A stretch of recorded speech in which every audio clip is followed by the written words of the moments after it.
Pemirsa, hari ini perwakilan dari Kementerian Luar Negeri Indonesia dan Malaysia akan bertemu di Kinabalu, Malaysia untuk membahas berbagai masalah antara kedua negara, terutama masalah perbatasan.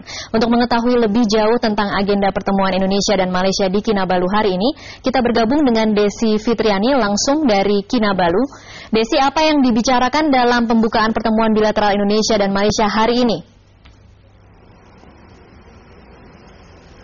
Ya, Tasya, sekitar 30 menit yang lalu, kedua Menteri Luar Negeri, kedua negara, baik Indonesia dan Malaysia, yaitu Martin Natalegawa dan juga Datuk Sri Hanifah Aman, bertemu empat mata untuk membicarakan soal persoalan perbatasan dan juga soal terkait dengan beberapa permasalahan hubungan Indonesia dengan Malaysia.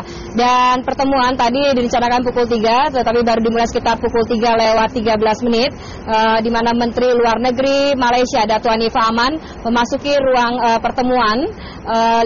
Kemudian 5 menit kemudian baru Menteri Luar Negeri Indonesia Martin Natalegawa, dan di dalam ruangan telah disiapkan 2 kursi di mana hanya Menteri Luar Negeri Indonesia dan Menteri Luar Negeri Malaysia yang akan membicarakan tentang hubungan dua negara.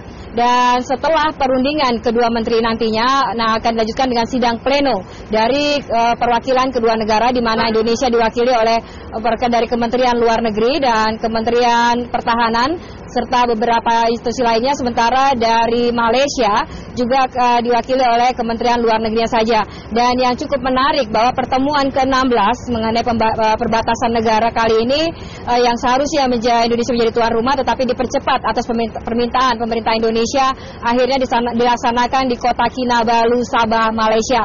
Dan dalam pertemuan ini, selain membahas tentang perbatasan laut dan juga perbatasan darat kedua negara yang sering menjadi sengketa, seperti kawasan Laut Sulawesi, Selat Malaka, dan di kawasan Ambalat, juga akan bicarakan soal TKI, di mana sekitar 2 juta tenaga kerja Indonesia bekerja di Malaysia, dan 6.800 diantaranya menjadi tahanan di Malaysia ini, dan 177 di antara mereka telah dalam proses banding atau proses hukum untuk eksekusi mati.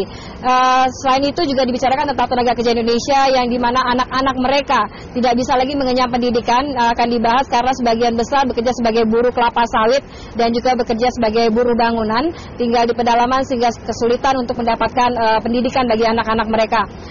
Sebelum memasuki pertemuan tadi, Menteri Luar Negeri Malaysia, Datuk Hanifah Aman, tetap menyatakan akan membahas persoalan pembakaran bendera jalur gemilang dan juga pelemparan kotoran manusia di depan kedutaan besar Malaysia di Jakarta yang dilakukan oleh bendera, akan dibahas dalam pertemuan dengan Menteri Luar Negeri Indonesia. Sementara itu Indonesia, Menteri Luar Negeri Martin Natalegawa mengatakan bahwa pihaknya akan berunding secara musyawarah baik-baik kedua negara sehingga tidak akan menjadi sengketa ataupun perselisihan ataupun konflik antara kedua negara. Dan pertemuan ini diperkirakan akan berlangsung sampai pukul 5.30 sebelum berbuka puasa waktu kota Kinabalu, waktu Sabah, atau sekitar pukul 4.30. Pertemuan pleno dari kedua negara juga akan membahas atau merealisasikan kelanjutan dari pertemuan kedua. Demikian laporan kami dari kota Sabah, Malaysia. Kembali kepada Anda di Jakarta. Baik, Desi Fitriani melaporkan langsung dari kota Kinabalu, Malaysia.